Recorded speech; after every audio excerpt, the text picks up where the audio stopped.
To many, Winston Churchill stands as an emblem of British pride, with his force of personality and rousing speeches. Men will still say, this was their finest hour.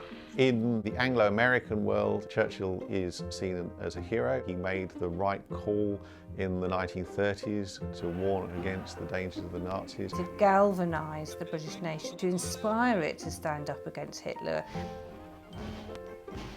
And as one convoy returns, another is going over to take its place. But others say he was racist, a staunch British imperialist. Some hold him responsible for violence and a horrifying famine in India. Around other parts of the world, he is often seen in a very negative light.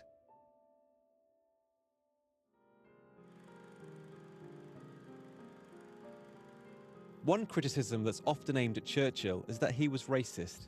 Churchill was quite explicit that he did believe that white people were superior. He said that he disliked Chinese people. He described Indians as a beastly people with a beastly religion, by which he meant Hinduism. He often described Africans as being sort of childlike. He was certainly criticised during his own lifetime for having outdated, antiquated views on race. So did he hold these views throughout his lifetime? Churchill was not a politician who stuck rigidly forever to a certain worldview. Events did lead to him changing his mind.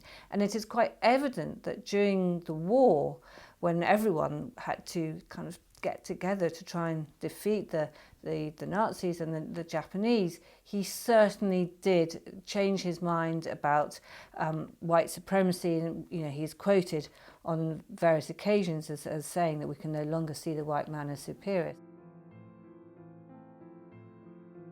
As well as being a fierce opponent of Gandhian Indian independence, many Indians hold Churchill responsible for the Bengal famine of World War II, where 3 million people died. Wartime food shortages led to a mass starvation in British-administered Bengal.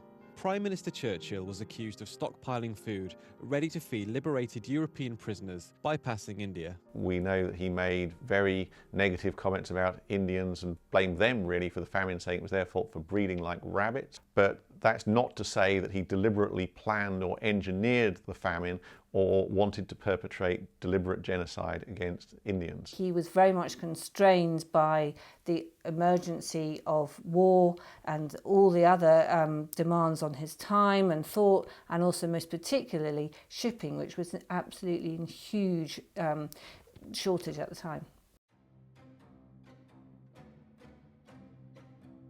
In 1910, miners in the Welsh town of Tonopandi went on strike following a dispute with mine owners. After they clashed with police, Churchill, who was then Home Secretary, sent in the army. This was seen as an overreaction by many in Wales, with some claiming that the army fired shots, but this has never been verified. Churchill was criticised at the time by the Daily Mail for being too soft. Later, of course, this episode was seen as him being very harsh towards the working classes. There were exaggerated stories of him sending troops to shoot down Welsh miners, which were not true. Churchill gained a reputation as an anti-union politician, but some historians dispute this. He was very much one of the two major architects of the foundations of the welfare state with Lloyd George. So we have to thank Churchill for the statutory tea break and all sorts of other elements. He helped pioneer the system of labour exchanges, what we would now call job centres.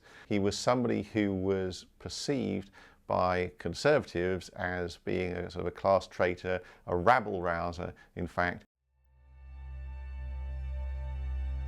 And there was one place in particular where Churchill gained a reputation for enabling violence. The Irish War of Independence began in 1919 when Churchill was Secretary of State for War. He advocated and supported the formation of a group of auxiliary forces called the Black and Tans, who were responsible for brutal reprisals against Irish rebels who were fighting Britain, burning down people's houses and so on and so forth. Churchill certainly knew what was going on. He, of course, regarded this as a war. He saw this as vital to the survival of the British Empire. So was Churchill anti-Irish? It may not be that simple. He subsequently changed his tune and played a key important role in negotiating the Anglo-Irish Treaty of 1921, which gave birth to the so-called Irish Free State, which later became the Irish Republic. And before he died, Michael Collins said that nothing could have been achieved in setting up the Irish Free State and establishing the Irish Treaty of 1921 without Churchill, and certainly not the implementation of it. So, Winston Churchill, hero or villain? It's a silly question. I wish people would stop asking simplistic questions as to whether or not Churchill is a hero or a villain. What people want to do is attribute far too much power to one single person. History is far more complicated than that. He is the most biographed person in history because he's a little bit of both.